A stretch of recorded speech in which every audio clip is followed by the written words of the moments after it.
Hey guys ఈరోజు full సరుకుతో అయితే వెళ్తున్నాం అనమాట. ఎక్కడికి అనుకుంటున్నారా? జాకూర్. అక్కడ మేకలు, కోళ్ళు, కుక్కలు అన్నీ ఉన్నాయని లాస్ట్ టైం చెప్పా కదా మీకు.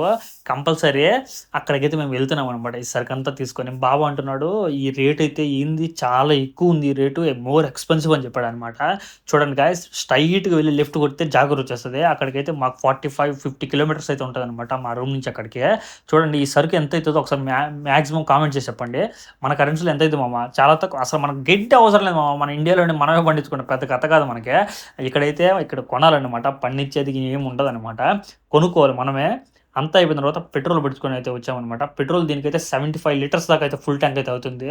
ఒకసారి మీరు కూడా చూడండి. పెట్రోల్ బంక్లో వీడియోస్ అయితే క్యాప్చర్ చేయకూడదు అనమాట. వీడియోస్ నేను తీసిన తర్వాత చెప్పాడు బాబా నాకు, పెట్రోల్ బంక్లో వీడియోలు తీయకూడదు, జాగ్రత్త అని చెప్పాడు అనమాట.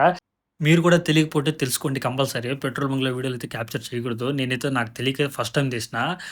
తెలుసుకున్నా కాబట్టి నేను కూడా వీడియోలు తీయను. మాకు 75 లీటర్స్ అయితే పెట్రోల్ పట్టిందనమాట. దీని బిల్లు కట్టేసి మా పంపుకైతే మేము వెళ్ళిపోతాం. వెళ్ళే ముందు బాబాయ్ అయితే ఒక మాట చెప్పాడు. డైరెక్ట్ అయితే ఇంటికి కాదు, ఇప్పుడు జమియాకెళ్ళి జమియాలో కొన్ని ఫ్రూట్స్ అయితే డ్రై ఫ్రూట్స్ అయితే తీసుకోవాలని చెప్పాడనమాట. చూడండి ఏం తీసుకున్నామో, ఫుల్‌గా డ్రై ఫ్రూట్స్ అయితే తీసుకున్నాడు. మన వీడియోస్ నచ్చినట్లయితే లైక్ అండ్ షేర్, సబ్స్క్రైబ్ చేయడం అస్సలు మర్చిపోకు. సపోర్ట్ మీరే.